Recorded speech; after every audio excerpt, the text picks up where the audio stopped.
Welcome to Helping Organizations Thrive. Today, I have the pleasure of Curt Anderson on the show. Welcome, Curt. Julian, hello. Thank you. What an absolute honor to be here today. So I'm really honored and flattered. Thank you. Brilliant. I'm so glad you came on Curt. I just want to tell our listeners a little bit more about you and how we got to know each other. So Curt he calls himself an e-commerce evangelist for manufacturers, which has been really interesting, certainly this time of what's been going on. He's also an author of the book called Stop Being the Best Kept Secret, Manufacturing E-Commerce Strategies. And I got to know Curt through, he recommended me to another podcast with Ben Baker. And then through that, I got to know Curt and through LinkedIn and through engagement on posts. And now he's here today. So full circle. And I do appreciate you coming on, Curt. And that's brilliant. And so I'm really curious. You're in the world of e-commerce. That's what you've been living and breathing for many years. And we know we've had dot-com booms. We know we've had all sorts of things changing. And now recently we've had another significant change of the pandemic. And it is changing people's, habits of how they buy things. Whether they couldn't go to a shop or they didn't want to go to a shop. And we know that the online sort of piece has just exploded again. And I just want to get your thoughts on that and your insights for our listeners. If you want to sort of share with that, really, it'd be great. Absolutely. So, a couple of things kind of running through my mind. And again, thank you. What an honor to be here today. And just, when you look at social media, so e-commerce, social media, that online digital engagement. And, you and I are a perfect example. We connected a year and a half ago and, I followed your post closely. And I have to say, maybe if there's a new listener on your show, I can't express my respect and admiration for you and, you as a dad and a trusted advisor. And so we've really built a nice rapport over the past year and a half on this engagement. On the e-commerce footprint, what's fascinating, like here's a interesting stat. Just here in the States, I have to excuse my horrible accent. So it's not horrible. But over here in the States, e-commerce was up 49% just for April. 49% just for April. And is that all online activity in terms of people buying? That was and it was so I do a lot of webinars, and so I'm using that stat, and I pulled it out of Forbes magazine, and so it was overall retail sales. So here's another interesting tidbit I'll share. E-commerce, so all of retail sales, and again, I'm talking, these are figures in the States here. So of all retail sales, they're projecting for 2020 that e-commerce will be 14.5% of all retail sales, 14.5%. Wow. So when I do my webinars, workshops, when I'm talking with companies, and I primarily focus on manufacturers, I'm like, there's an 85% upside potential. So many people are like, oh, I'm late to the game, or e-commerce started a long time ago, or I'm overwhelmed. Where do I start? I've been in e-commerce for a long time. I started in 1995, it means I'm old. I'm getting really old, Julian.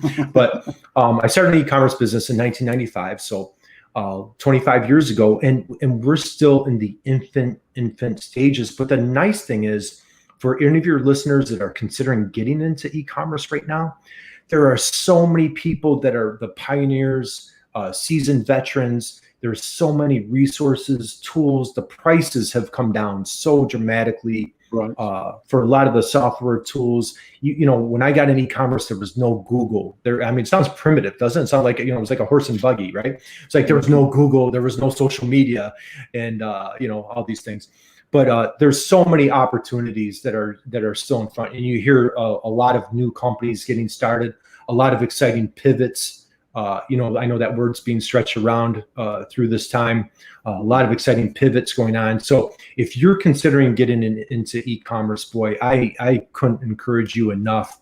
Go for it, and we could expand on that or go on and on about it. And are you seeing or thinking that this step change is a sustainable step change? It's not just going to come back as things start to ease and everything else. What's funny again. So I primarily work with manufacturers, and reason being is so long story short, and not to make it about me. So I had an e-commerce business for years, and I was very blessed, very fortunate, had some dumb luck with it, and ended up selling it. And so I found my passion, and I almost treat it as like it's like a mission and a little bit of a cause, if you will. I found a lot of manufacturers are digital immigrants and great businesses, very successful. And they're like, oh, this internet thing's not going to affect me. But it slowly and surely it was. And I'm going back like 8-10 years ago when I sold my business and got into the consulting side. And where I resonated and connected with the digital immigrants and a lot of the owners of these manufacturing operations or businesses, I could speak their language, and I had success previously, so it lent some credibility to the situation. And I just can't so to answer your question specifically, even 5 months ago, having that online presence was so imperative, so critical. And now you're finding what's the word above critical? Vital. And thank you for mentioning I wrote a book. What was funny, every manufacturer I'd walk in their door, I'm like, hey, tell me about your business. This is wonderful. They're like, hey, we're the best kept secret. We do word of mouth. We go to trade shows, but nobody knows about us. We're the best kept secret. So it was funny. It was like I almost could hit record on every company that I would go to. Wow. And I sat there and I'm like, it's like 5 or 6 years ago. I'm like, boy, I don't know if this is really a safe business model to keep calling yourself the best kept secret. And so I don't care if you're a solopreneur, entrepreneur, business owner, maybe life is thrown a curveball. That's an American baseball term, throwing a change at you where you kind of were forced to pivot during this time. And it doesn't matter whether it's your social media footprint. Again, like I truly feel you set the bar. For me, I feel you set the bar of how to communicate, how to speak with integrity, how to engage. You just do such an amazing job. So whether it's your social media presence, an online presence, it's hard to fathom. E-commerce is so efficient, so convenient. Because I think people think e-commerce, just think website, they can buy something. It's bigger than that, isn't it? It is far bigger than just a site that you can buy your products off. You deal with manufacturers who sell things, but it's much wider than that, isn't it? In that sort of context. It's much wider. So just if I'll just share a quick example. So years ago, I had a manufacturer. They do massive weldments, so like portions of like subway cars or trains, big Navy projects. And they had a client that came visit them one time, and they had a horrible website, bad web presence, so I'll share how they became my client. Yeah. And somehow this a buyer found them and came to visit, and it was here in the States, and the buyer was in Wisconsin. I'm in New York, and they came to New York to do a plant tour. Went on that plant tour. They were totally they totally bought in. This is phenomenal. We're gonna. And when they land projects, it was significant. You're talking 6-7 figure projects. So they land a project, very exciting. On the way out the door, this new customer said, "You know what? I almost didn't come here because your website was that bad." So now, if that took place in the past 5 months, where that buyer couldn't travel, couldn't visit, couldn't come on site, he or she, they're making a buying decision based on your web presence.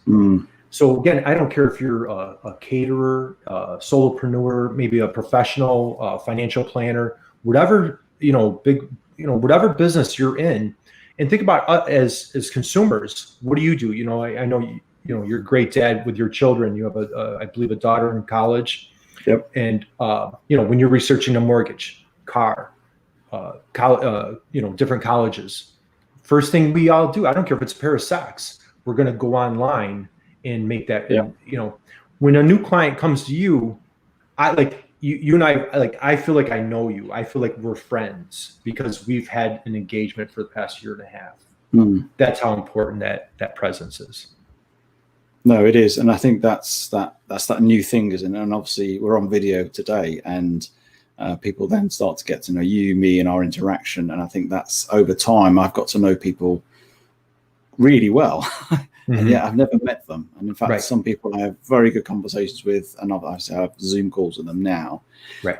I guess just taking it from a personal point of view in terms of, you know, the whole sort of thriving, what have you been doing to help yourself in this time? Because obviously you're in the e-commerce world, and but you're not without any impact, I'm sure.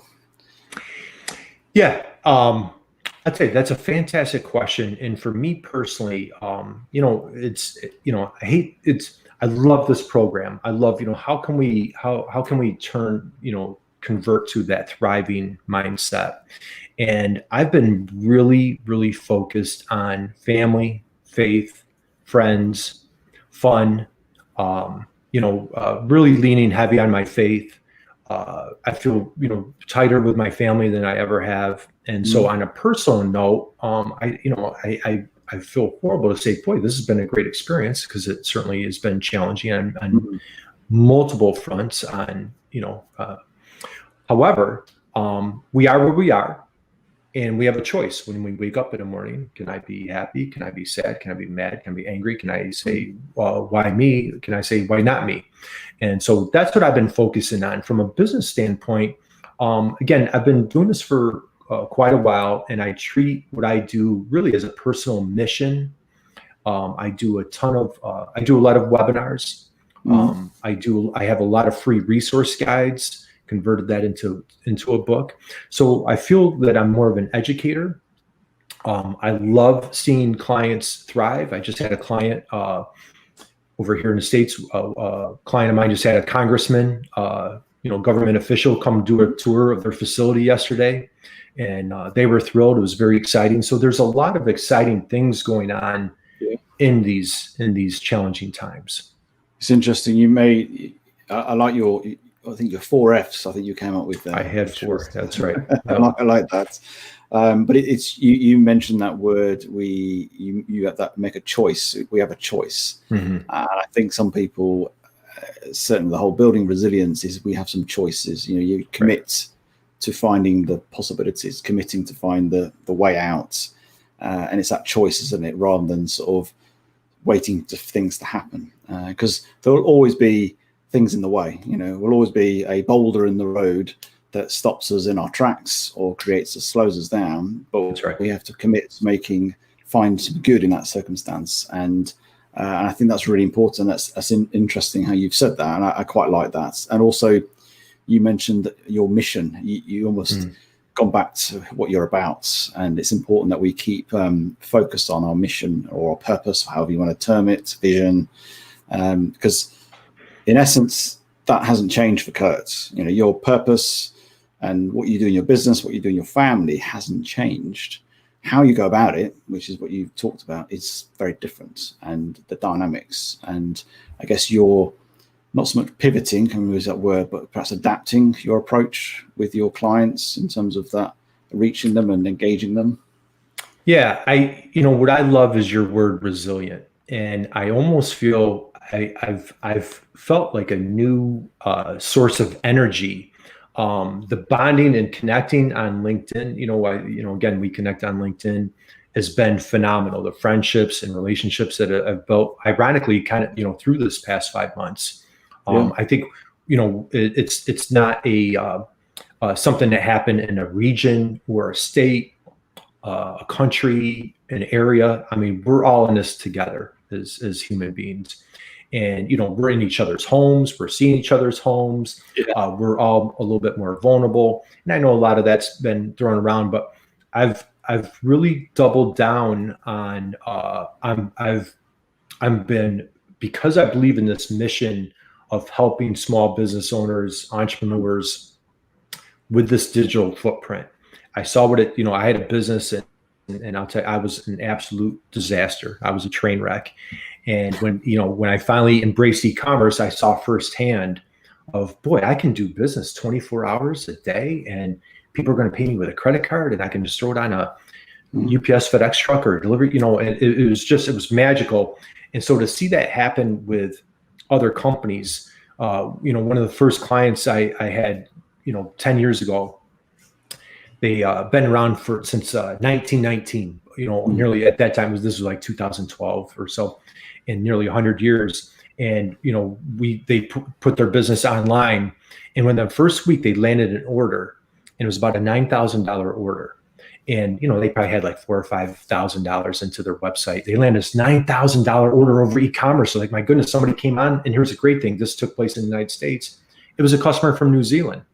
So in that first week, all of a sudden, this little company that they service like a 60-mile radius of their business for nearly 100 years, instantly went potentially global. And e-commerce became a game changer. And, I've just seen it time and time again.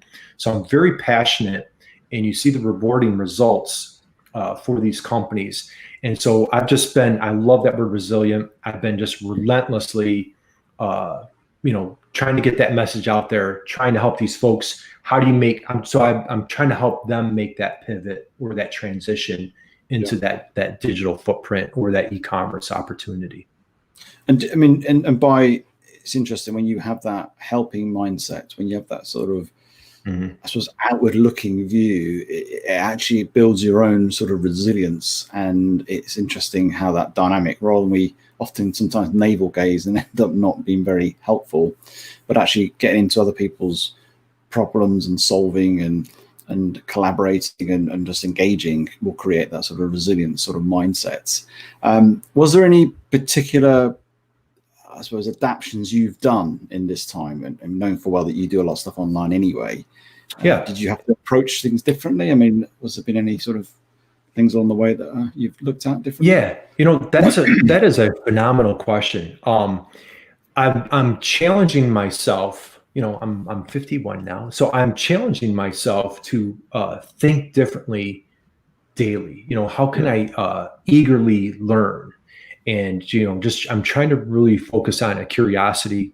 I'm trying to focus on being just consumed in gratitude, consumed in humility. And then again, I know that might sound cliche, but, it's just, for me, it's been a very, I have found this period peaceful by really being laser focused on these things. And I'll tell you another thing that's really been a bit of a game changer for me is I'm laser focused on a 5-10 year plan. Okay. And I know when March hit, I'm sure it was the exact same thing in the UK. We were, literally by the hour. It wasn't even like, okay, we're going to go day by day. It was literally by the hour. What's happening next? What's closing next? Can we, leave our homes? We're following what's going on in China to Italy to, and, I think now that we're where we are today, not necessarily that, the new normal per se, but if you can really focus on where do I want to be in 2025? What does 2030 look like? Is this thing going to still be lingering? Will it not be cured? Like the hopers, if we rewatch this years from now, it'll be interesting what the true outcome is. Yes, exactly. But I think if we could laser focus on today is important, next week's important, our next quarter or what have you. But if you can really, I found it's been very constructive for myself, clients, colleagues, people that I'm engaged with. It's like, let's focus on where do we want to be? What's this 5-year plan? So we don't have to get caught up in the mud and the bushes of today. Okay. And it's making a lot of our bigger decisions a lot easier because we have an ultimate goal that we're really just laser focused striving for, and I found that to be very helpful. So you're almost lifting your gaze further than beyond, obviously. It's interesting because I've been dealing with a lot of companies who've gone from the sort of 3 to 5 year sort of strategic planning, and certainly a few months ago we're in the, well, at best we can go 90 days, right?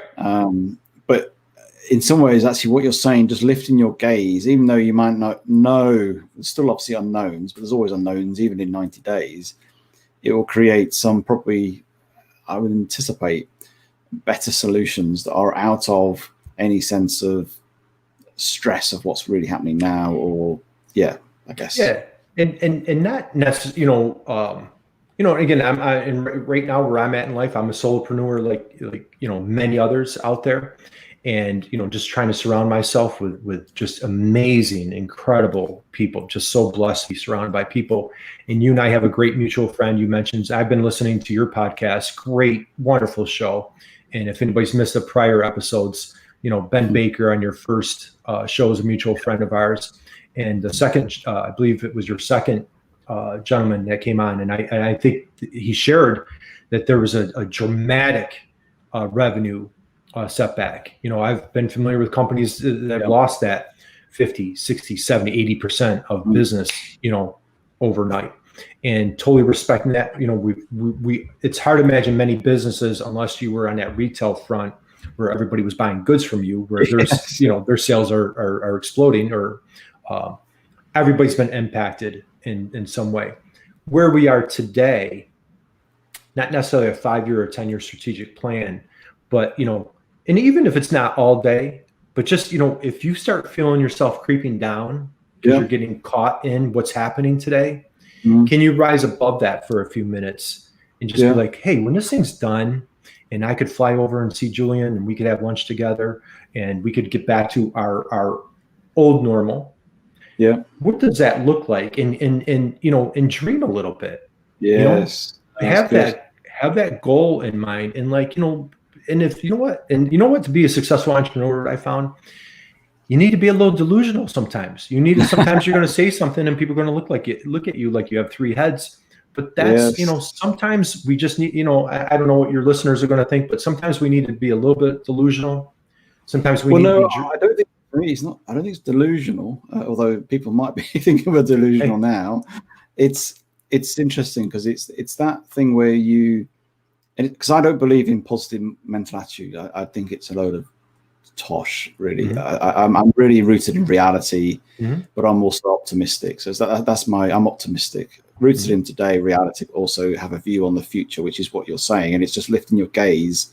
And it's interesting when you lift your gaze, like you just said that example, you can come over here and we can have lunch and et cetera, et cetera. You're then painting a story that elicits positive state of mind.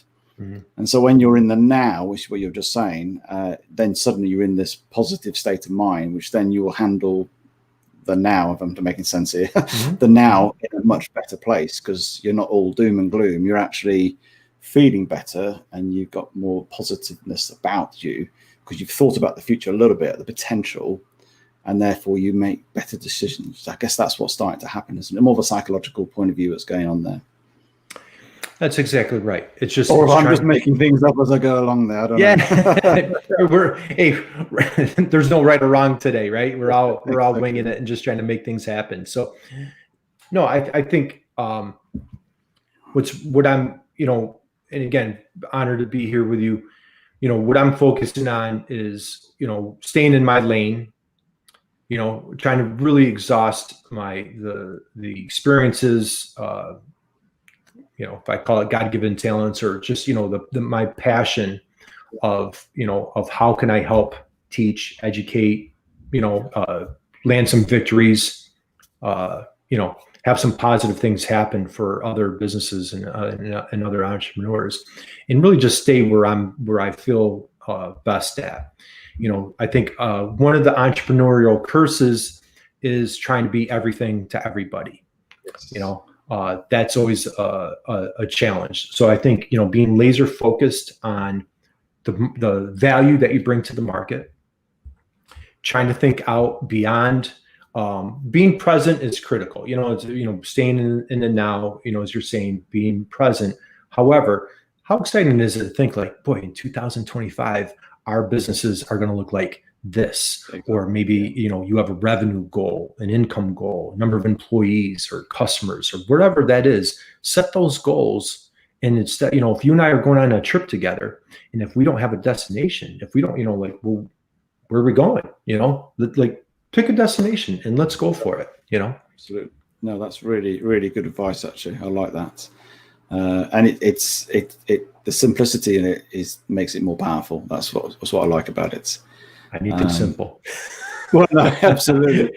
just it'd be good to. Obviously, is people who are now in that world of they've just decided to get more into the whole world of e-commerce, or they're in it and they want to expand it. Mm-hmm. What sort of 1 or 2, I guess, tips, strategies that would really sort of kick them off and go, or things to think about at this moment in time? And that could be a manufacturer, it could be a solopreneur, or whatever, whoever it might be.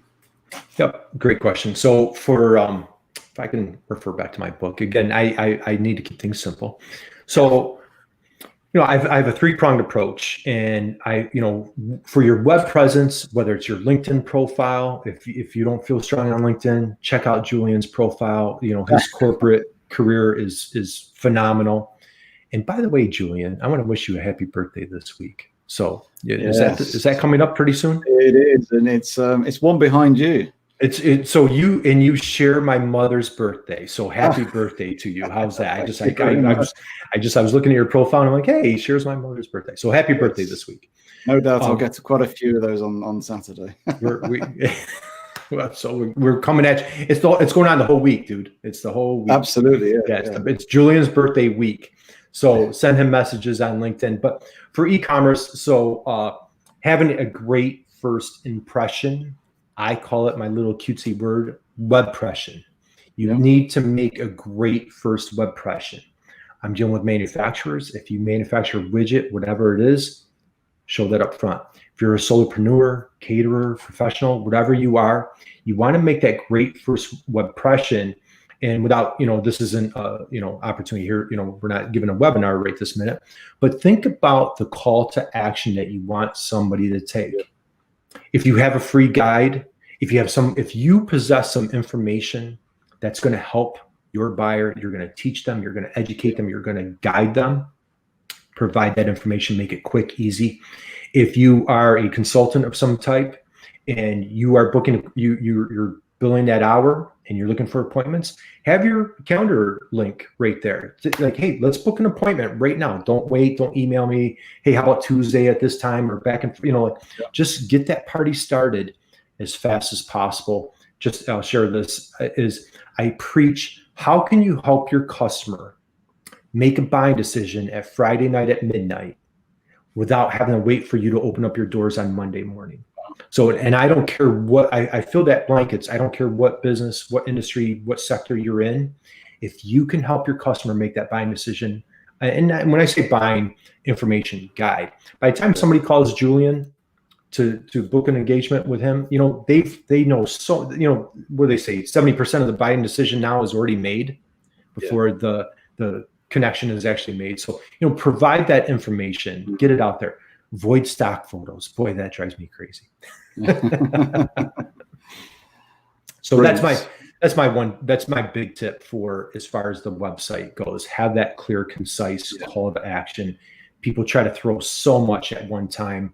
It causes a lot of confusion. And what I would say, look at your website from a critical eye. A confused customer is a lost customer. A lost customer is now your competitor's customer. Have your website just very clear and concise on what you do, what action, and what service, product, or solution that you provide. Make that clear. And it's that clarity and being simple, isn't it? I think sometimes and I even look at my own website every now and just to make sure, is it clear enough as a clarity about what I do and everything else, and is it easy to navigate to that information that people are after. So we're coming to the end, Curt, and it's been a great conversation. I've loved talking to you in sort of a virtual person, as it were. And I always ask my guests in terms of how people can get in touch with you, really. I know you've written a book as well, so it's up to you now just to let people know how they can get in contact. Sure. LinkedIn. So Curt Anderson on LinkedIn. I have a website. And again, my niche is a little bit offbeat and very narrow. So if you're not a manufacturer and you're not looking for e-commerce, but I have a website and I came up with a little corny name. It's called B2B Tail. So B2B, so just like B2B, and then instead of retail, it's B2B Tail. So you can find me at b2btail.com.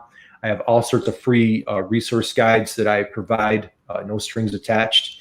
And, I'd love to hear from anybody out there. So that'd be great. Brilliant. And thank you for our conversation today. Thank you for your openness as well, and sharing your journey and your insights. It's been brilliant. Thank you. Hey, thank you, Julian. This was an honor. Appreciate it. Excellent.